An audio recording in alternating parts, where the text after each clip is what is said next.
오늘 거룩한 성일 이 아침에 하나님께서 우리들에게 주시는 말씀은 신약 성경 사도행전 3장 1절로 10절까지 말씀입니다.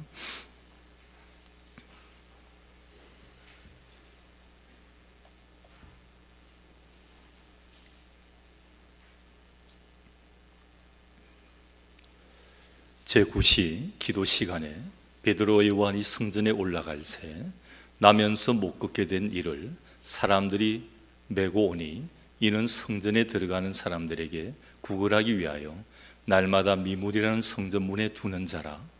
그가 베드로와 요한이 성전에 들어가려 함을 보고 구걸하거늘 베드로가 요한과 더불어 주목하여 이르되 우리를 보라 하니 그가 그들에게 무엇을 얻을까요 바라보거늘 베드로가 이르되 은과 금은 내게 없거니와 내게 있는 이것을 내게 주노니 나사렛 예수 그리스도의 이름으로 일어나 걸으라 하고 오른손을 잡아 일으키니 발과 발목이 곧 힘을 얻고 뛰어서서 걸으며 그들과 함께 성전으로 들어가면서 걷기도 하고 뛰기도 하며 하나님을 찬송하니 모든 백성이 그 걷는 것과 하나님을 찬송함을 보고 그가 본래 성전 미문에 앉아 구걸하던 사람인 줄 알고 그에게 일어난 일로 인하여 심히 놀랍게 여기며 놀라니라. 아멘. 말씀 위에 기도합니다. 하나님의 귀한 말씀 오늘도 우리 신비에 새기려 합니다. 우리의 텅 빈 심령 위에 하늘의 말씀을 채우시되 깨끗한 마음의 그릇을 준비하여 하나님의 말씀이 담겨지기를 간절히 소망합니다. 악한 생각, 세상의 죄리, 모든 염려들 다 하나님께서 깨끗이 하여 주시고 오늘도 하나님의 귀한 말씀이 우리 신비에, 우리 심령의 그릇에 담겨져서 힘있고 능히 있는 삶을 살아갈 수 있도록 인도하여 주옵소서. 부족한 종 감추시고 하나님 직접 말씀하여 주옵소서. 예수님 이름으로 기도드리옵나이다. 아멘. 참 요즘 우리 교회가 욕을 많이 먹습니다. 세상에서 보면 조금 무언가 타켓이 아마 교회가 되는 것 같아요. 조금 살아가는 살림살이가 짜증이 나고 여러 가지 질병이 옥죄오고 하면 그 어디 화풀이 대상을 찾는데 그 화풀이 대상을 교회다 이렇게 타켓으로 정한 것 같습니다. 그래서 조금만 하면 교회에서 잘못한 것도 아닌데 그것을 티를 잡아가지고 교회를 이렇게 공격하는 이런 경우를 보게 되는 것입니다. 어떻게 보면 교회가 비판을 받을 만한 내용도 분명히 있습니다. 물론 어떤 부분 참 타당한 게 있어요. 근데 많은 부분들은 그냥 미움이 깔린 거예요. 그냥 교회라 그러면 미워하는 여러 가지 생리적인 현상이 나타나가지고 여러 가지가 그냥 믿게 보이는 것입니다.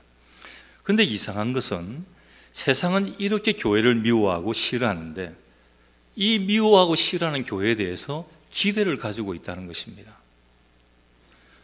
여러분 말하는 내용을 가만히 그 깊이까지 들어보면요 뭔가 기대감이 있다는 거예요. 우리 교회에 대해서, 우리 성도에 대해서, 우리 믿는 자에 대해서 뭔가 기대하는 게 있다는 것입니다. 어떤 것에 대해서 도움을 기대하고 기다렸는데 그 어떤 것이 자기들이 생각하는 것만큼 도움이 되지 못할 때 그에 대해서 배신감이나 미움의 감정이 나타나듯이 아마 세상이 교회에 대해서 비판하고 또 여러 가지 욕하는 것은 그런 감정이 아닐까 생각을 합니다. 세상이 교회를 미워하는 것은 그리고 비판하는 것은 바로 이것 때문이 아니겠습니까? 왜 세상이 교회에 대해서 기대를 합니까? 자기들에게서는 자기들을 아무리 돌아봐도 아무것도 기대할 수 없다는 사실을 너무나 잘 알고 있기 때문에 그래서 여러분들에게 기대합니다. 그래서 교회에 기대를 하는 것입니다. 통계 자료를 보면 우리나라나 외국이나 그 나라의 국가 예산을 제외한 구제 사업의 90% 이상이 거의 기독교 단체, 교회에서 이루어진다는 겁니다. 이건 우리나라뿐만이 아니에요. 다른 나라도 마찬가지입니다. 물론 교회다운 사명과 역할을 다 감당하고 있다라고 말하지는 못합니다. 이것만 가지고 교회 사명을 다 감당한다 이렇게 말하지는 못합니다. 그렇지만 비판하는 세상은 정말 교회가 이렇게 하고 있을 때 그들은 무엇하고 있었습니까? 그들은 아무것도 한 게 없다는 것입니다. 이제 교회는 이 세상에 무언가를 주어야 됩니다. 세상은 무엇을 필요로 하고 또 우리는 무엇을 주어야 될까? 오늘 이 본문에 안전뱅이 한 사람이 나옵니다. 나면서부터 안전뱅이였어요. 기구한 운명입니다. 더군다나 다른 게 할 게 없으니까 직업이 거지였습니다. 자신의 능력으로 자립할 수도 없고 설 수도 없는 사람입니다. 구걸하러 나올 때도 누가 메어가지고 데리고 와서 거기다 놓아두어야 구걸할 수 있었습니다. 그래서 누군가의 도움만을 기다리고 있었습니다. 그가 무엇을 필요로 했겠습니까? 안전뱅이니까 걷는 것이겠죠. 그러나 나면서부터 안전뱅이였기에 이미 이것을 포기하고 있었어요. 안전뱅이에게 가장 원하는 것은 걷는 것인데 이미 이것을 포기하고 있었습니다. 바로 이것은 오늘의 세상 사람들의 모습입니다. 변화를 포기하고 기적을 포기한 그런 삶을 살고 있는 사람들, 이 주저앉아 있는 이 안전뱅이의 모습과 꼭 같은 것입니다. 오늘 이 안전뱅이는 무엇을 구하고 있습니까? 본문을 보니까 이 사람은 믿음, 소망을 구하지 않습니다. 성전 입구에 앉아서 구걸하면서도 성전 안에는 전혀 흥미가 없었습니다. 안에서 무슨 일이 벌어지는지 그 안에는 아마 이 거지 거린이 생각할 때는 이렇게 생각을 했을 거예요. 배부르고 할 일 없는 사람들이나 거기 들어가서 고함지르며 기도하고 찬송하고 사랑을 말하지 나같이 하루 먹고 살기도 힘든 사람에게는 해당 사항 없다. 아주 손절했던 것입니다. 안전뱅이는 눈앞의 것을 구했습니다. 빵, 돈이 필요했지 믿음, 소망 이런 것은 그에게는 전혀 필요 없는 것이었습니다. 오늘 현대를 살아가는 현대인들이 고민하며 구하는 것이 바로 이것입니다. 영혼의 문제보다 먹고 사는 문제를 우선시하고 있습니다. 어떻게 살까? 어떤 직장을 구할까? 어떻게 벌이를 할까? 이것만 생각하는 거. 아니, 멀리 볼 것 없이 우리 자신을 한번 보십시오. 여러분, 영적인 일에 우리가 먼저 우선입니까? 아니면 그냥 내가 돈 벌고 하루하루 먹고 사는 일에 우선입니까? 우선 나 자신을 점검해 보면 세상까지 나가지 않아도 알 수 있지 않습니까? 내가 하나님 앞에 영적인 시간에 투자하는 것이 많습니까? 아니면 세상 일에 투자하는 시간이 많습니까? 내가 영적인 일에 우선순위를 두고 있습니까? 아니면 세상 일에 우선순위를 두고 있습니까? 우리 자신만 점검을 해보아도 알 수 있지 않습니까? 오늘 이 영혼의 문제보다 먹고 사는 문제를 먼저 우선하고 있다는 사실입니다. 초대교회는 이 양식의 문제에도 무관심하지 않았습니다. 얼마나 구제율심이었던지 사도행전 6전에 가보면 이 구제하는 일 때문에 헬라파 유대인들하고 또 히브리파하고 싸움이 붙었어요. 왜 교회에서 구제를 하는데 왜 저쪽에 이방 사람들 예수 믿은 사람, 헬라파 그리스도인, 유대인 그리스도인 이렇게 있는데 왜 각각 좀 다르게 주냐? 막 불만이 많았어요. 그래서 사도들이 고민하다가 이 교회가 분쟁이 나게 되었거든요. 이것 때문에 7 집사를 세우게 됩니다. 최초의 집사 제도가 여기서 세우게 되었어요. 그 집사들에게 이 모든 일을 다 맡기고 우리는 말씀 전하는 일에 전무할 것이다. 이렇게 나가게 됩니다. 이 구제하는 문제를 등한시하지 않았습니다. 그리고 사도행전 9장 36절에 보면 도르가라고 이름하는 다비다라는 사람이 나옵니다. 이 다비다가 나오는데 선행과 구제를 아주 많이 했다라고 이렇게 성경은 기록을 하고 있습니다. 이건 뭐 우스갯소리 같지만 다비다, 자기 있는 것을 다 주어서 자기의 것이 없이 다 비웠다, 다 비다, 이렇게 이름을 해석할 수도 있을 정도로 이런 삶을 살았던 사람입니다. 갈라디아서 2장에도 보면 바울이 사도들과 선교 사역을 분담을 합니다. 자, 여러분들은 유대인의 선교를 하고 나는 이방인의 선교를 맡았습니다. 근데 덧붙이는 게 그 10절에 가보면 바울이 한 가지를 덧붙이는데 선교에다가 한 가지 더 관심을 가집시다. 가난한 자들을 생각하십시오. 우리도 이 초대교회처럼 이 구제에 이런 사랑의 실천에 인색하지 않아야 됩니다. 그러면 우리가 무엇을 주어야 할까요? 오늘 세상 사람들이나 가난한 이웃들이 참으로 필요로 하는 것은 바로 이런 물질일까요? 오늘 본문은 이것이 아니다라고 말씀을 합니다. 우리는 세상에서 빵도 주고 세상에다가 사랑도 주어야 됩니다. 그러나 이들에게 정말 필요한 것은 이것이 아닙니다. 이것은 교회에서 가르쳐 주어야 하는 것입니다. 오늘 본문 3절에서 6절에 보게 되면 은과 금은 내게 없거니와 내게 있는 이것을 내게 주노니 그랬습니다. 이 제자들이 보니까 가진 게 없었어요. 지금 이 거린이 구걸을 하는데 뭔가를 주어야 됩니다. 동전이라도 한 입이 있어야 되는데 아무것도 없는 것입니다. 그래도 나에게 있는 것이 무엇인지, 무엇을 줄 것인지를 이들은 알았다는 것입니다. 자신들에게 무엇이 있는지. 여러분, 이거 참 중요합니다. 영적인 일에. 우리는 전부 없어서 줄 것이 없다고 생각을 합니다.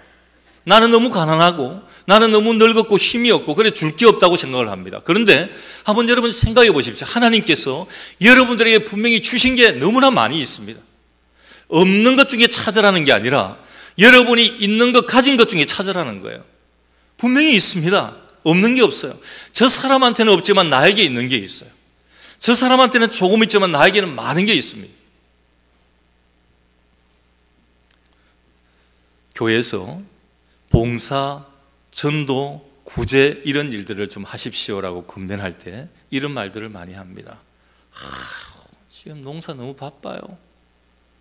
지금 뭐 팔아도 돈도 잘 안 돼요. 여러 가지 몸도 너무나 피곤해요. 제가 가진 게 없습니다. 시간이 없습니다. 배운 게 없습니다. 정신적인 여유가 없습니다. 재주가 없습니다. 아는 게 있어야죠. 근데 초대교회 그리스도인들은 이런 말 하지 않았습니다. 지금 그 안에 구성원들이 보면 다양했어요. 초대교회 그리스도인들은 아주 귀족부터 저 천민까지 피부 색깔도 다양했고 남녀노소가 섞여 있었습니다. 가진 자, 많이 배운 자만 초대교회 그리스도인이 아니었습니다. 근데 그들은 없는 것 가운데서 있는 것을 생각을 했습니다. 시간이 없으면 시간을 만들어 섬기고, 좋은 머리가 없으면 우둔한 그대로 주님 섬기고, 물질이 없으면 건강한 몸을 주님께 드려 주님 섬기고, 그리고 좋은 차가 없으면 그냥 내가 그릇으라도 섬기는 것입니다. 이러했기에 오늘 온 세계 복음이 이만큼 전파되지 않았습니까? 베드로 요한은 생각했습니다. 자기들에게 있는 것이 무엇인지를 생각을 했습니다. 이내 이들은 주님께서 자기들에게 주신 무엇보다 소중한 것을 발견을 했습니다. 우리에게는 이게 있잖아. 세상 사람들이 가지지 못했던 이게 있잖아. 내게 있는 이것을 내게 주노니 나사렛 예수 그리스도의 이름으로 일어나 걸어라. 여러분, 그들이 가지고 있었던 게 무엇입니까? 나사렛 예수의 이름입니다. 예수 그리스도의 이름, 예수라는 이름입니다. 예수였습니다. 그들이 가지지 못했던 것, 세상이 전혀 꿈에도 생각지 못했던 예수 그리스도, 이걸 그들이 가지고 있다는 것을 그들은 발견할 수 있었다는 것입니다. 이 보배로운 이름이 그들에게 주어졌다는 사실을 알았습니다. 우리 크리스찬에게 가장 귀중한 재산 목록 1호는 바로 예수 그리스도입니다. 여러분이 예수 그리스도를 통해 구원을 받았고 영생을 얻었다면 이것이 최고의 재산 아니겠습니까? 예수 그리스도를 통해서 새로운 삶을 얻고 죽음의 공포에서 해방되어 소망의 삶을 살고 있다면 이것이 제일 보배로운 그런 재산 아니겠습니까? 어떤 작가 집에 불이 났습니다. 유명한 작가였습니다. 돈도 많고 집도 좋고 기중품도 많았습니다. 이 화재 현장에서 이 작가는 자기 인생의 중요한 우선순위가 무엇인가를 발견을 하게 됩니다. 불이 난 순간 무엇을 가져갈까 생각을 하는데 세 가지 딱 떠오르는 것이 있습니다. 지금 저 2층 방에서 자고 있는 아들, 귀중한 자기가 쓰고 있던 원고 뭉치, 그리고 장롱 속의 돈과 보석들, 이 세 가지입니다. 여러분은 뭘 택하겠습니까? 자고 있는 아들입니다. 그리고 자기가 쓰고 있는 그 심혈을 기울인 작품인 원고입니다. 그리고 금고 안에 있는 돈과 보석들입니다. 참 어느 것 하나 선택하기가 쉽지가 않습니다. 그런데 그 중에 하나밖에는 택할 수가 없는 것입니다. 결국에 이 작가는 2층 방에 있는 어린 아들을 선택을 합니다. 왜냐하면 아들이 가장 귀중함을 그때 깨달았기 때문입니다. 우리 단산의 성도 여러분, 무엇이 가장 소중하십니까? 오늘 여러분에게 있어서 한번 곰곰이 물어보십시오. 지금 현재 내가 육적인 삶을 살고 있다면 나에게 아마 우선순위는 다르게 나타날 것입니다. 내가 지금부터 영적인 삶을 살기로 작정한다면 또 우선순위가 다르게 나타날 것입니다. 가진 것 중에 어떤 게 가장 귀합니까? 물질입니까? 집입니까? 자동차입니까? 저금 통장입니까? 아니면 자녀입니까? 명예입니까? 그러나 이것을 모두 주신 분은 바로 창조주 하나님이시라는 것입니다. 베드로와 요한에게 있어서 가장 중요한 그것은 재산은 예수 그리스도였습니다.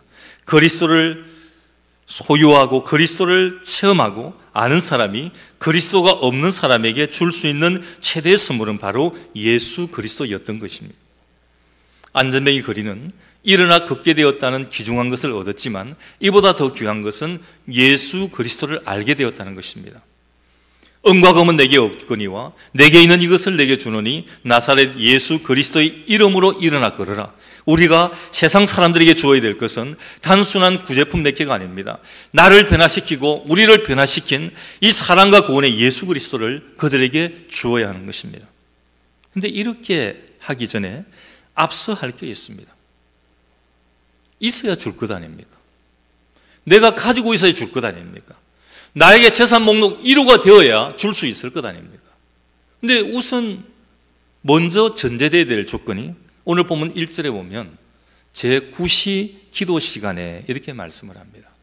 자, 베드로와 요한이 성전에 올라갔다 그랬습니다. 제9시 기도 시간에 베드로 요한이 성전에 올라갈 때 베드로 요한이 무엇을 하다가 안전뱅이를 만났다는 것입니까? 기도하러 가다가 만난 거예요.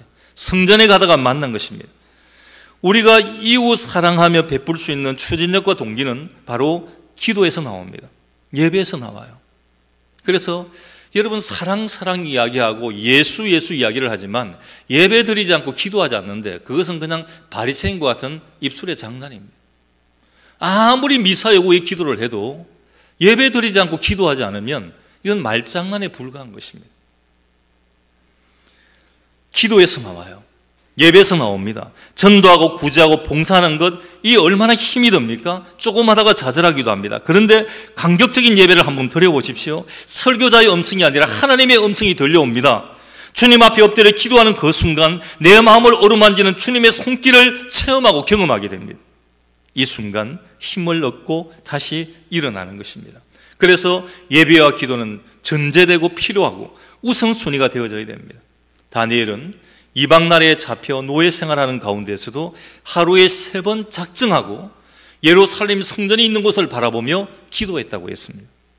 그래서 그는 큰 능력과 은혜를 힘입을 수가 있었습니다. 베드로 요한도 기도하는 사람이었습니다. 제9시 기도 시간, 자, 그 시간을 우리식 시간으로 나누어 보면 오후 3시 정도 됩니다. 참 여러분 덥잖아요. 지금 너무너무 덥잖아요. 에어컨 2대가 풀 가동이 되고 있는데도 지금 강대상에 저는 이미 지금 땀에 흠뻑 젖었습니다. 땀이 지금 덩어리에서 줄줄 흘러내려요. 온도를 23도로 맞춰 놔도 더 내려가지도 않습니다. 너무 덥다는 거죠. 근데 여러분 사막 날씨 생각해 보셨습니까? 지금 이 베드로와 요한이 지금 안전뱅이 거린을 만났던 이 예루살렘 여기는 사막 땅입니다. 오후 3시 엄청나게 더운 시간이에요. 우리가 지금 덥다 말하는 것하고는 비교가 안 되는 엄청나게 더운 시간이에요. 작정한 시간이기에 그를 기도하러 성전에 올라간 것입니다. 우리들도 이런 시간을 가져야 됩니다. 아무리 바빠도 아무리 더워도 아무리 힘들어도 하나님 앞에 작정하는 시간이 있어야 됩니다. 이것으로 인하여 하나님에 대한 나의 자세와 이웃을 향한 나의 자세에 큰 변화가 오게 되는 것입니다. 그래서 변화받기를 원한다면 이런 시간을 가져야 됩니다. 주님께서 내 안에 거하게 됩니다. 오늘 본문 4절에 보면 베드로가 요한과 더불어 주목하여 이르되 우리를 보라니, 베드로 요한이 안전뱅이 거린에게 말을 합니다. 야, 우리 좀 봐봐. 뭘 보라 그랬을까요? 여러분, 베드로하고 요한이 인물이 잘생겨서 보라 그랬을까요? 아니면 그날 신상품 옷을 잘 입고 와서 옷 보라 그랬을까요? 뭘 보라 그랬을까요? 좋은 백을 들고 와서 그 백이 명품 가방이라서 그것 좀 보라 그랬을까요? 뭘 보라 그랬을까요? 분명히 우리를 보라고 말을 했습니다. 왜 보라 했습니까? 그들 속에 있는 그리스도를 보라는 겁니다. 자기를 보라 그랬지만 자기들에게 투영되어 나타나는 예수 그리스도, 이 예수 그리스도를 너 좀 쳐다봐, 이렇게 말하고 있는 것입니다. 6절 7절에 나사렛 예수 그리스도의 이름으로 걸으라고 오른손을 잡아 일으키니 그 손은 이미 이 안전뱅이에게는 베드로와 요한의 손이 아니었어요. 사람의 손이 아니었어요. 예수 그리스도의 손이었습니다. 그들 속에 있는, 베드로와 요한 속에 있는 예수 그리스도가 이 안전뱅이 거린의 손을 잡고 그를 일으킨 것입니다. 예수 그리스도께서 잡아주신 것입니다. 이 기적이 어디에서 일어났습니까? 성전 미문에서 일어났습니다. 예루살렘 성전 근처에는 성전으로 향하는 문이 여러 개 있었습니다. 여러분, 우리 서울에 예전에 보면, 조선시대 때나 이럴 때 보면 서울에 들어가는 문이 많잖아요. 남대문, 동대문, 광화문. 이게 지금은 보면 집처럼 이렇게 그것만 있지만 그것을 중심으로 쭉 성벽이 둘러싸여 가지고 있어요. 그래서 지금 도성에 들어가려고 그러면 그 성을 통과를 해야 들어가게 되는 거예요. 예루살렘 성전에도 성전에 들어가는 문이 하나만 있는 게 아니고 여러 가지 문이 있었어요. 근데 그 중에 아름다울 미자를 쓰는 아름다운 문, 미문이 있었습니다. 근데 이 아름다운 미문하고는 조금 거리가 멀게 안전뱅이 거린이 그 앞에서 구걸을 하고 있었던 것입니다. 여기서 죄인들과 이방인들이 하나님을 아는 새로운 삶을 체험했기 때문에 아름다운 문이라고 이름이 붙여진 것입니다. 그 문을 통과해 들어가면 막 죄 많은 사람도 죄를 회개하고, 그리고 막 악한 사람도 선한 사람이 되니까 그 문을 미문이다, 아름다운 문이다 말씀을 했습니다. 사랑하는 우리 단산의 성도 여러분, 우리 단산교회 문이 이 미문이 될 줄 믿습니다. 우리 단산의 문 앞에 기적이 일어나고 이 단산교회 성전 안에서 예수 그리스도를 만나는 새로운 삶이 시작되는 역사가 일어날 줄 믿습니다. 예배와 기도와 말씀으로 무장된 변화된 우리 단산의 성도들이 이 문을 통해 나가면 세상이 변화되는 것입니다. 여러분, 우리의 가진 것은 예수 그리스도뿐입니다. 가난한 자에게도 예수 그리스도를, 슬퍼하는 자에게도 예수 그리스도를, 그리고 절망하는 자에게도 예수 그리스도를, 교만한 자에게도 예수 그리스도를 전해야 하는 것입니다. 우리가 이렇게 증거할 때 이 세상이 그리스도의 세상으로 변화될 것을 믿고 확신합니다. 오늘 이 예배와 말씀을 통해 이 세상에 예수 그리스도를, 또 그리고 이 세상에 예수 그리스도를, 그리고 세상을 변화시키는 그런 성도들이 되시기를 주님의 이름으로 간절히 축원합니다. 기도합니다. 하나님, 내게 있는 이것을 내게 주노니, 오늘 베드로와 요한은 담대하게 말을 했습니다. 내게 있는 이것은 물질도 아니고 명예도 아니었습니다. 그들이 가장 소중하게 생각했던 1번은 바로 예수 그리스도였습니다. 이 예수 그리스도만 있으면 너는 일어날 수 있고 새 생명은 얻을 수 있고 구원의 삶을 살아갈 수 있어. 내가 이렇게 살았기 때문에 너 이 예수를 바라보아, 이렇게 그 예수를 보라고 말씀을 합니다. 그리고 자기들의 손을 통한 예수 그리스도의 손길을 통해 그를 일으키고 그를 걷도록 만들어줍니다. 오늘 세상 가운데 돌아보면 많은 안전뱅이 그림과 같은 많은 좌절과 절망에 빠져있는 세상 사람들을 볼 수가 있습니다. 오늘 이들에게 희망과 구원을 줄 수 있는 것은 우리들밖에 없습니다. 먼저 우리가 제9시 기도 시간에 베드로와 요한같이 기도하고 성전에 들어가서 예배드리면서 우리가 그 축적된 그 힘을 가지고 나에게 제1번은 예수 그리스도이니 이것을 세상에 전하여서 암울해져가는, 희망이 없는, 소망이 없는 이 세상 가운데 예수 그리스도를 통해서 구원과 소망과 회복의 역사가 일어나게 하여 주시옵기를 원합니다. 오늘 우리 모든 성도들이 이 주인공이 될 수 있도록 하나님 역사하여 주옵소서. 예수님 이름으로 기도드리옵나이다.